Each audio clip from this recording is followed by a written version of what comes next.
அல்லாஹ்வின் சாந்தியும் சமாதானமும் நம் அனைவரின் மீதும் உண்டாவதாக. Hi students, it's Faisal. Have a good day.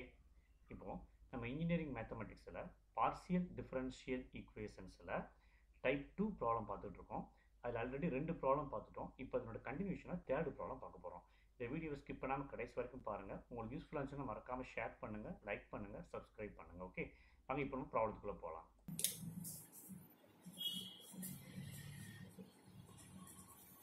Find pi of d square plus 4d d dash into z equal to e power x. பாருங்க, முந்தின ப்ராப்ளத்தை பூராமே x plus y x minus y இருந்துச்சு. இங்க வெறும் e power x மட்டும்தான் இருக்கு. அப்ப என்ன அர்த்தம்? y term 0 ன்னு அர்த்தம். y உடைய term 0. அப்ப இங்க 1x plus 0y இருக்கிறதா அர்த்தம். சரிங்களா? 1x plus 0y இருக்கிறதா அர்த்தம். இங்கேயும் பர்டிகுலர் இன்டெகிரல் மட்டும் தான் கண்டுபிடிக்க சொல்லியிருக்காங்க. ஸோ அதனால நம்ம காம்ப்ளிமெண்டரி ஃபங்க்ஷனும் கிடையாது, ஜென்ரல் சொல்யூஷனும் கிடையாது. ஸோ அப்போ இதுக்கு சொல்யூஷன் என்ன செய்யலாம்? டைரக்டா பர்டிகுலர் இன்டெகிரல் போடுவோமா?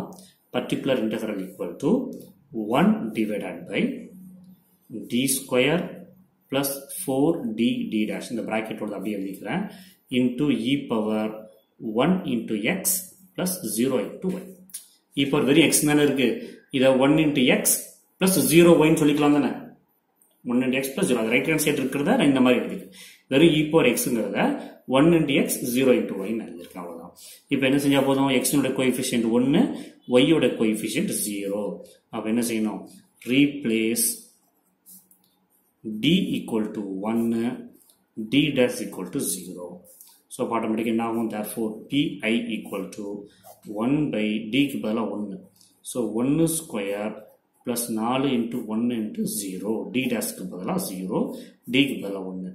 e power x plus 0 ஐ விட்டுறலாம் இல்லையா? அது e power x தான் ரைட் ஹேண்ட் சைடில் இருக்கு. இங்க பாருங்க, 1 by 1 plus இது ஃபுல்லா 0 ஆயிருமா? 0 e power x equal to 1 by 1, 1 தான், e power x தான் ஆன்சர். அப்போ pi equal to simply e power x சொல்லிட்டு இந்த ப்ராப்ளத்தை முடிச்சிடலாம். ஓகே, இப்போ இதே டைப்ல 4வது ஒரு ப்ராப்ளம் பார்க்கலாமா?